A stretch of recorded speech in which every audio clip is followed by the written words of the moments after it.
हरे कृष्णा। श्री रास पंचाध्यायी हम 29वें अध्याय में चल रहे हैं। हमने सुना कि गोपियां बंसी की ध्वनि सुनकर कृष्ण के पास खिंची खिंची चली आई, बल्कि दौड़ी दौड़ी चली आई। लेकिन कृष्ण ने तो बड़ा रुखड़ा भाव अपना लिया। वाम भाव कहते हैं इसको, नटियाने वाला भाव, नखरे दिखाने वाला भाव। कहा जाओ तुम लोग घर वापस जाओ, अपने पतियों की बच्चों की सेवा करो। वो तो कितने सुंदर इरादों से आई थी, लेकिन कृष्ण ने उनके साथ इस तरह का बर्ताव किया। उसके पश्चात क्या हुआ, उसके आगे हम सुनेंगे। आइए पहले इन गहराइयों में डूबने के लिए गुरुवर्ग को, सुखदेव गोस्वामी, वेद व्यास जी, श्रीमद् भागवत को प्रणाम करते हैं। नमो विष्णुपदाय राधिकाय प्रियात्मने श्रीमद् भक्ति वेदांत नारायण गोस्वामी इति नामने श्री कृष्ण लीला कथने सुदक्षम उदारे माधुर्य गुणेश्च युक्तम वरम वरेण्यम पुरुषम महांतम नारायणं त्वां शिरसा नमामि। यम प्रवृजन्तम अनुपेत अपेत कृत्यम देवपान विरह कातिराजुहाव पुत्रेति तन्मे तया तर्वो अभिनेदु तम सर्वभूत हृदय मुनिमान्तो अस्मिन् नारायणं नमस्कृत्यं नरं च एव नरोत्तमः देवीं सरस्वती व्यासं ततो जयम् उदीरयेत्।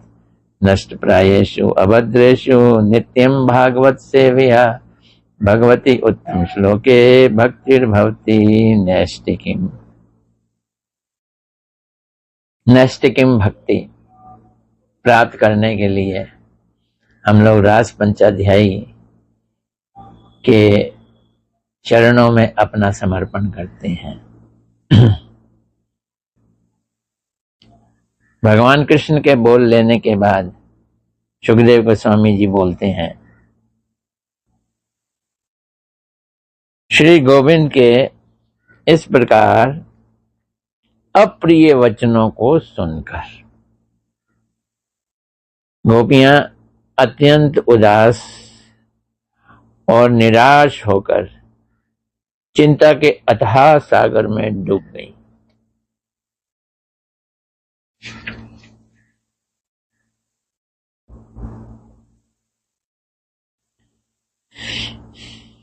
बहुत सुंदर इसमें टीकाएं हैं।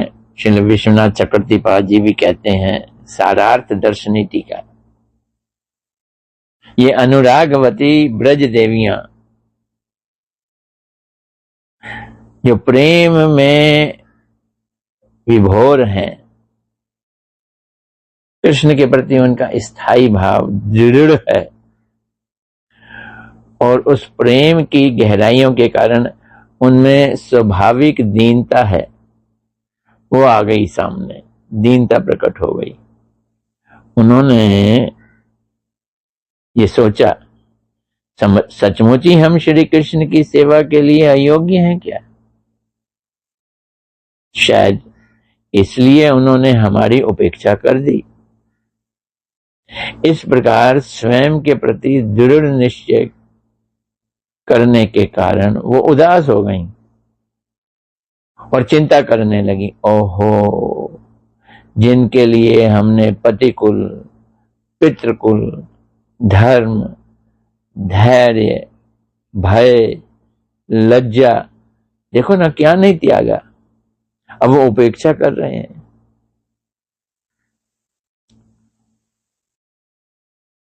इस प्रकार हम लोग अब क्या करें? क्या हम लोग उनके चरण कमलों में समर्पित हो जाएं, काकुती विनती करें और उन्हें संतुष्ट करें?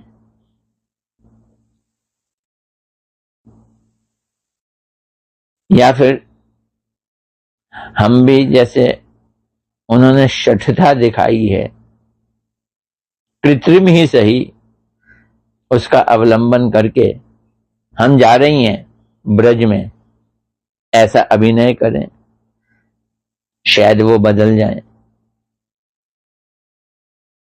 या फिर प्राणों को क्यों ना त्याग दें, पर कैसे त्यागें? उनके सामने त्यागें या उनसे दूर जाकर त्यागें? यमुना में प्रवेश करके त्यागें? ये गोपियों के भाव अंदर ही अंदर चल रहे हैं। पर अगर हमने प्राणों को त्याग दिया तो उनको देखेंगी कैसे?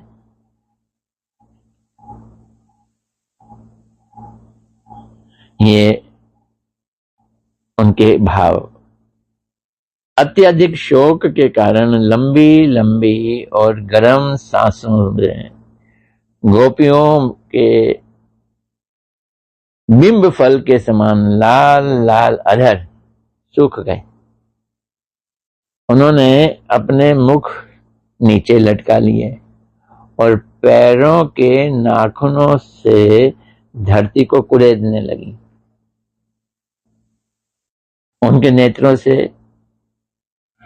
काजल से सने हुए आंसू बहकर उनके वक्ष स्थल में लगे हुए कुमकुम को धोने लगे। उनका हृदय दुख में इतना भर गया कि वे कुछ भी कह नहीं सकी, चुपचाप खड़ी की खड़ी रह गई। देखो कृष्ण कितना सताते हैं, गैरों को नहीं, अपनों को। तैयार रहना पड़ेगा हमको।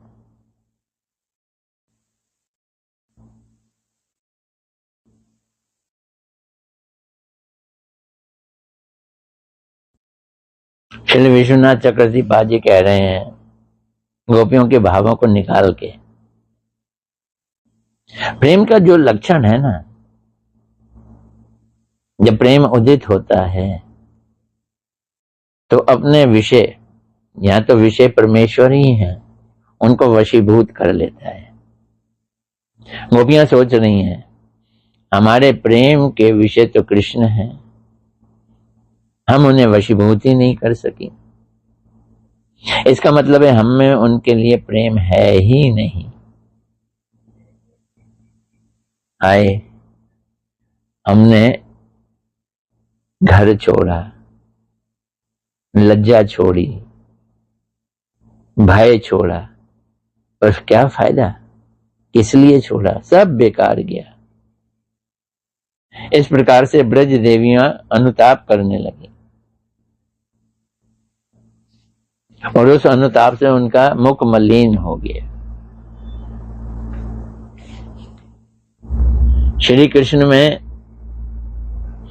अनन्य भाव से अनुरक्त परम प्रेमवती गोपियों ने प्रीतम श्री कृष्ण के लिए अन्य समस्त प्रकार की कामनाओं का परित्याग कर दिया था।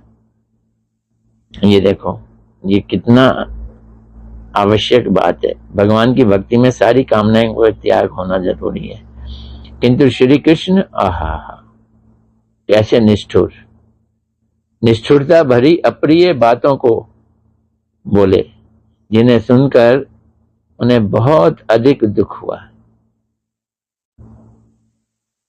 शोक से आक्रांत होने के कारण उनकी आंखें अश्रुओं से भर आईं, उनकी देखने की शक्ति भी अवरुद्ध हो गई।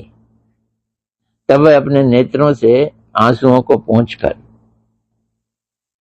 प्रणय कोप में, प्रेम भरे कोप में गदगद स्वर में कहने लगी, लड़खड़ाती आवाज में बोल रही हैं। अब गोपियां बोली हैं। क्या बोली हैं ये सुनते हैं। गोप्य उच्चू, गोपियों की बातें सुनेंगे। अब गोपियों ने कहा, हे विभो, कृष्ण को विभो कह रही हैं, हे प्यारे कृष्ण,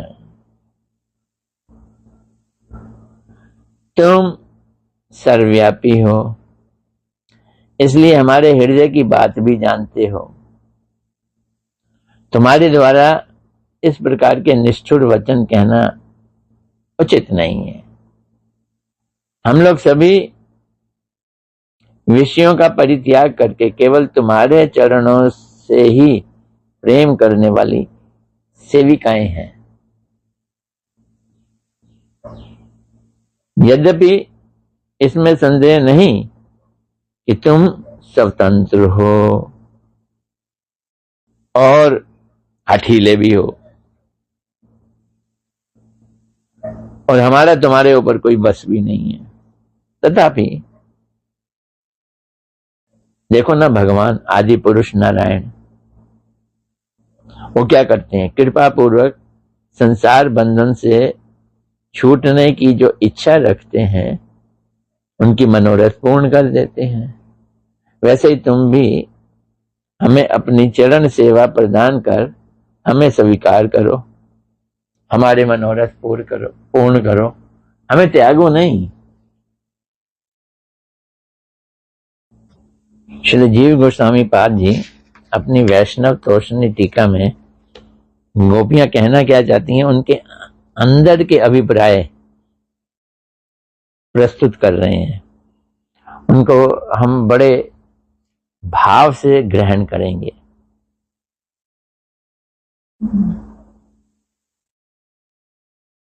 गोपियां कह रही हैं,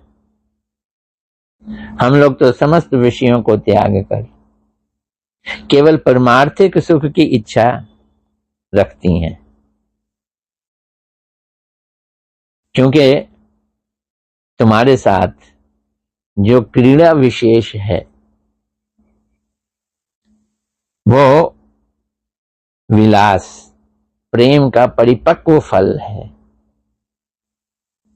वो सारे पुरुषार्थों का सार है, सर्वोत्तम फल है।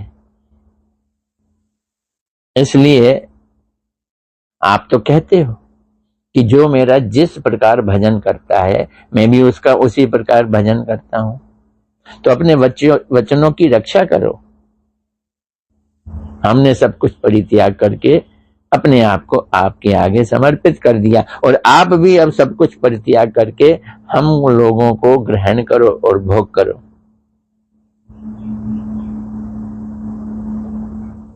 आप स्वतंत्र हैं, स्वेच्छाचारी हैं, आपकी जैसी इच्छा हो वो कर सकते हैं। फिर हमारी अपेक्षा ना करो, जो आपकी शरण में आई हैं उनको ग्रहण करो। श्री विश्वनाथ चक्रवर्तीपाद जी की अभिव्यक्ति, हे कृष्ण, हम लोग तो चातकियां हैं, चकोरनियां हैं, तुम तो मेघ हो। चातक वो होता है जो मेघ का ही जल पीता है। यद्यपि मेघ चातकियों से बड़ा दूर होता है, फिर भी वो मेघ उनकी प्यास बुझाता है। इसलिए वो मेघ चातकियों का, चकोरनियों का बंधु है। और ये चातकियां, ये चकोरनियां मेघ की वर्षा का जल छोड़कर अमृत भी नहीं ग्रहण करेंगी, भले उन्हें अमृत का सागर ही क्यों ना मिल जाए। उसी प्रकार हमारी हालत है कृष्ण। हम लोग भी तुम्हारी सेवा करने वाली चातकियां हैं। अब तुम दूर हो, बादल जैसे दूर होते हैं, फिर भी हमारे बंधु हो, और आज तुम विश्व की वर्षा कर रहे हो। हम क्या करें, हम तो प्यासी हैं। हम कहीं और से पानी नहीं पिएंगी, हम तो ये विष ही पिएंगी।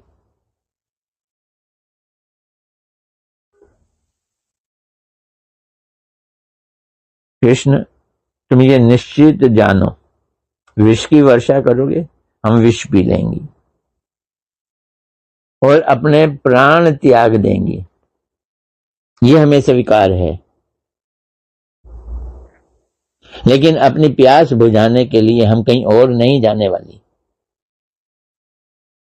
तुम कहो ना पतियों के पास जाओ, तो पति निकट में है, लेकिन उस जलाशय का जल हम पान नहीं करेंगी। हमारा स्वभाव जान लो अच्छी तरह से।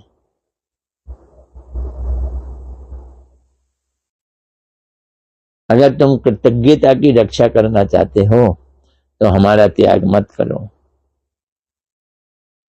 हे प्यारे, तुम समस्त धर्मों का रहस्य भी जानते हो, बोल भी रहे हो पति पुत्र बंधुजनों की यथा योग्य सेवा करो। स्त्रियों के लिए यही धर्म है। धर्म तत्व को जानने वाले आप ये उपदेश दे रहे हैं, उसके अनुसार हमें क्या करना चाहिए?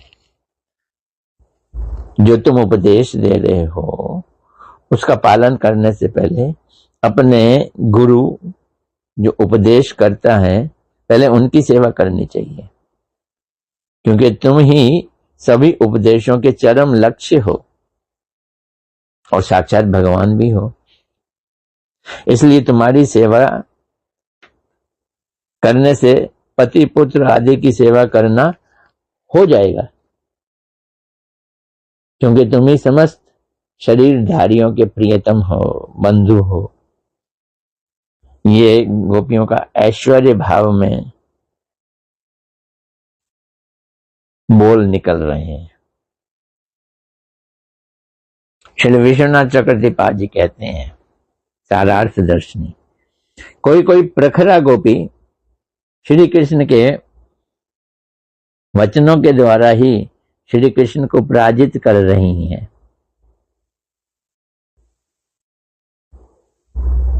पति आदि की सेवा करना स्त्रियों का सब धर्म है, ये जो कृष्ण कह रहे हैं ना। कृष्ण ये बतलाकर तुमने हमें उपदेश दिया, हम इसको मना नहीं करते, इसका प्रतिवाद नहीं करते। जो बूझ कि तुमने हमें उपदेश दिया ठीक है, और हम कोई तर्क वितर्क भी नहीं करते। हम तो सत्य बताएं प्रतिक्षण उसी का अनुसरण करती हैं। यदि तुम कहो कि कैसे कैसे अनुसरण करती हो, तो सुनो, गोपियां बतला रही हैं। तुम उपदेश दे रहे हो,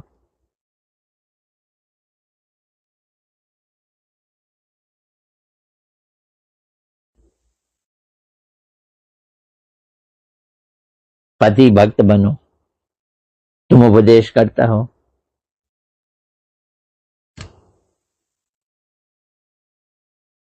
शास्त्र कहते हैं कि पहले धर्म के उपदेश करने वाले आचार्य की सेवा करनी चाहिए, और उसके बाद जो वो धर्म बतलाएं उसका आचरण करना चाहिए। इस सिद्धांत के अनुसार आचार्य की सेवा यानी तुम्हारी सेवा ही निष्कपट रूप से तुम्हारी सेवा, ये धर्म सिद्ध होता है, क्योंकि तुम आचार्य हो, हमें उपदेश दे रहे हो, उससे ईश्वर की प्राप्ति होगी। और अब अगर आचार्य उपदेश देने वाला खुद ही परमेश्वर हो तो इससे बड़ी बात ही, फिर दूसरे किसकी सेवा की जाए?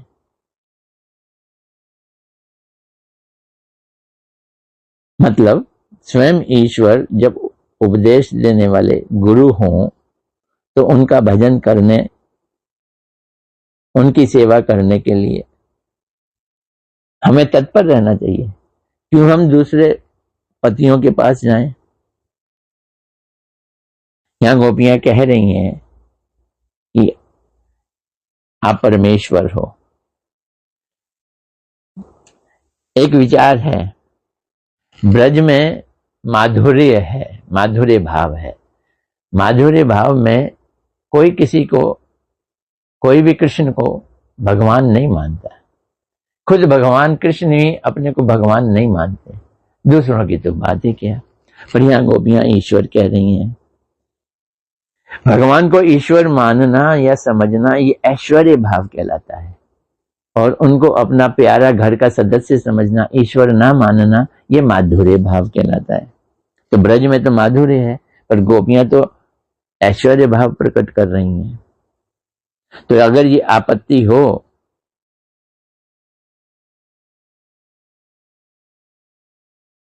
कि ब्रज का प्रेम, गोपियों का प्रेम, तो उसका स्वभाव ही ऐसा है कि वो ऐश्वर्य को ढक देता है।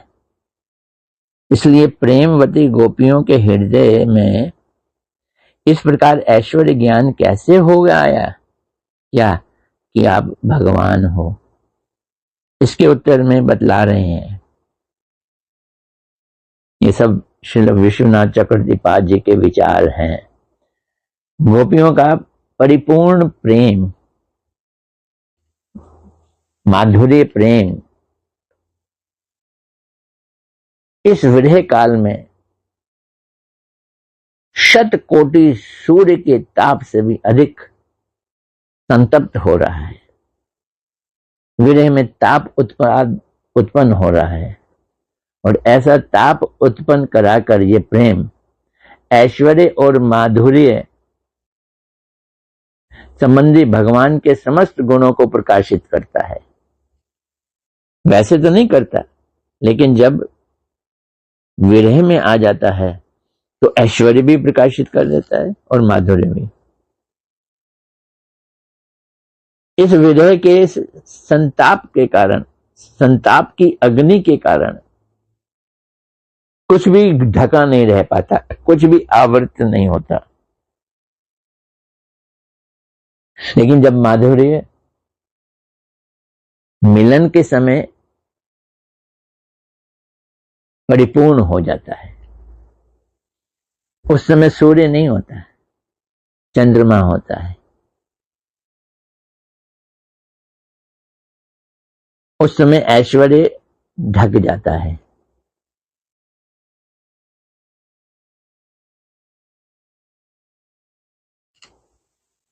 तो मिलन में भगवान के सिर्फ माधुर्यमय गुण ही प्रकाशित होते हैं। तब गोपियां नहीं कहती हैं कि आप ईश्वर हो। तो श्री कृष्ण का संयोग अमृत के तुल्य होने के कारण, संयोग मिलन, संयोग के समय अमृत की मादकता ऐश्वर्य को ढक देती है। चंद्र की सुधा, उसमें मादकता आती है, नशा आता है, जिसके द्वारा ऐश्वर्य आवृत रहता है। लेकिन विरह से उदित प्रेम में इस प्रकार आवृत नहीं रहता। उस समय माधुर्य और ऐश्वर्य दोनों प्रकाशित रहते हैं।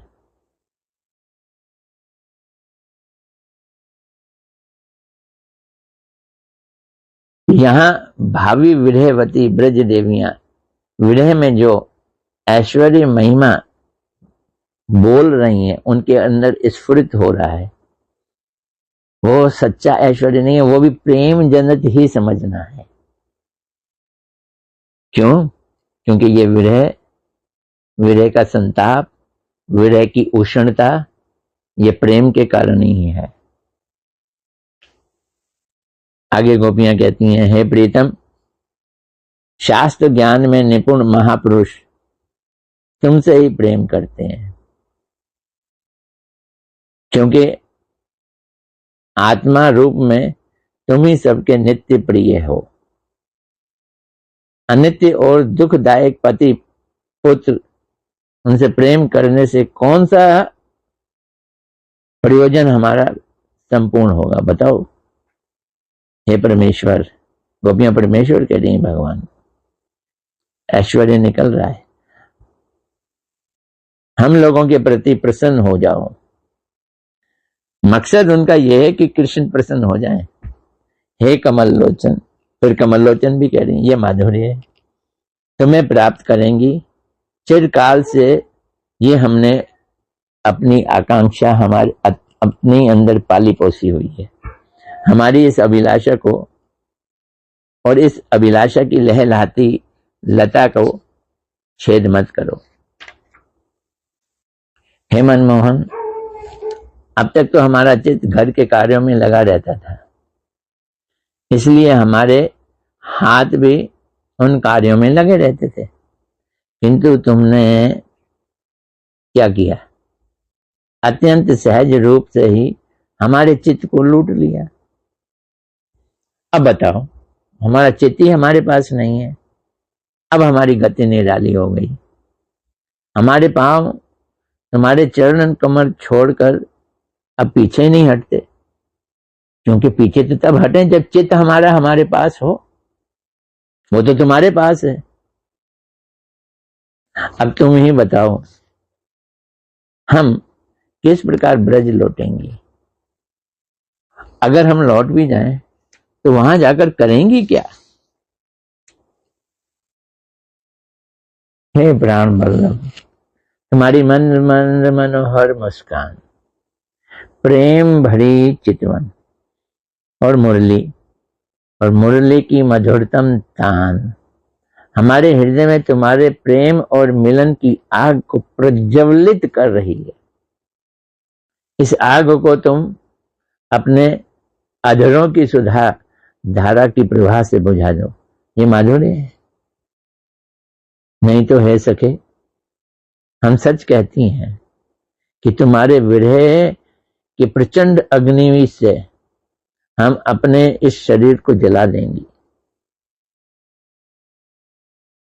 और फिर तुम्हारे चरण कमलों में पहुंच जाएंगी। अब रस तत्व को जानने वाले ये भी कहेंगे, गोपियां तो हमेशा नटियाती रहती हैं, कृष्ण से कभी मिलन की प्रार्थना नहीं करती, संभोग की प्रार्थना कभी नहीं करती। ये उनका प्रेम का एक नियम है। लेकिन यहां तो उल्टा हो रहा है, वो कृष्ण से कुछ और ही मांग रही हैं। तो ब्रज रमणियों की ये संभोग के लिए प्रार्थना रस के विरुद्ध नहीं है। क्यों? विश्वनाथ चक्रवर्ती जी बता रहे हैं क्यों? क्योंकि वे श्री कृष्ण के वेणु माधुर्य का मधुपान कर चुकी हैं, उससे वो मदमस्त हो गई हैं। उनकी विचार शक्ति उनके पास नहीं रही और अब वो अनुराग के वशीभूत होकर उनके हृदय में कृष्ण से मिलने की प्रबल इच्छा नृत्य कर रही है। अतएव इस उत्कंठा से आवेशित होकर गोपियां साक्षात संभोग की प्रार्थना कर रही हैं। इसे रस के विरुद्ध नहीं कहेंगे, क्योंकि गोपियां कह रही हैं तुम्हारी मंद मुस्कान युक्त अवलोकन से हमारी काम अग्नि जलने लगी है। अब तो तुम्हारे अधरामृत ही उसे बुझा सकते हैं। फायर ब्रिगेड है कृष्ण के अधरामृत। तुम्हारा मुखचंद्र है जिससे कामाग्नि भड़क रही है, तुम्हारा अधरामृत है जिससे वो शांत हो जाएगी। देर मत करो, क्योंकि अगर ये कामाग्नि शांत नहीं हुई तो हम लोग तुम्हारे विरह की अग्नि में अपना शरीर भस्म कर देंगी योगिनियों की भांति, और फिर तुम्हारे चरण कमलों को प्राप्त कर लेंगी ध्यान से। गोपियों की तरह तरह के भाव उनकी प्रार्थनाओं में प्रकट हो रहे हैं। इसको हम आगे कंटिन्यू करेंगे। आज की क्लास यहीं तक। अभी गोपियां और अपनी प्रार्थनाएं कृष्ण को सुना रही हैं, जिसको हम अपनी अगली कथा में लेंगे। हरे कृष्णा।